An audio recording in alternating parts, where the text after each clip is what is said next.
নির্বাচনে level playing field নিশ্চিত করতে প্রশাসনের মাঠ পর্যায় থেকে বিভিন্ন স্তরে রদবদল ও পদায়ন শুরু করেছে সরকার এবং নির্বাচন কমিশন।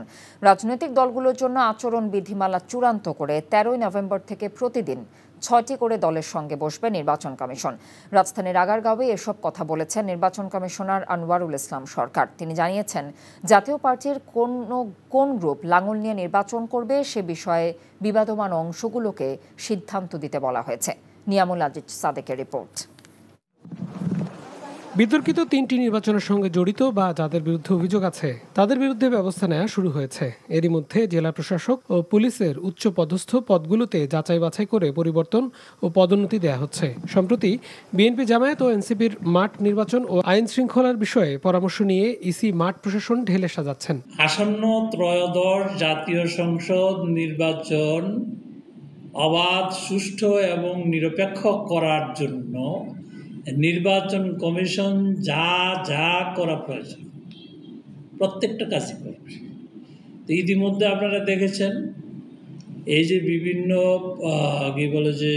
পোস্টে পদায়ন, বদলি এগুলো শুরু হয়েছে এবং এটি আমরা ইলেকশনের আগে এগুলো যেখানে যে সমস্যা আছে এই সমস্যাগুলো আমি অ্যাড্রেস করব এবং সরকারও এই কাজটি করছে। নির্বাচন কমিশনার আনোয়ারুল ইসলাম বলেন, যতগুলো দল নিবন্ধিত আছে তাদের সবার নির্বাচনে অংশ নিতে বাধা নেই। তবে সংলাপ ও লাঙল প্রতীকে নির্বাচনে অংশ নিতে জাতীয় পার্টির কয়েকটি অংশের আবেদনের প্রেক্ষিতে কমিশন বিবাদমান অংশগুলোকে সমাধানে আসার তাগিদ দেন।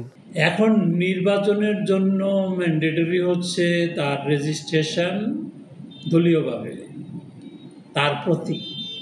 এখন একটা দলের ভিতরে তাদের মধ্যে তাদের যে সংবিধান আছে, কনস্টিটিউশন আছে, সেই কনস্টিটিউশনের ধারাবাহিকতায় এই প্রতীক এবং দল যারা ওন করবে তারা ইলেকশন করবে।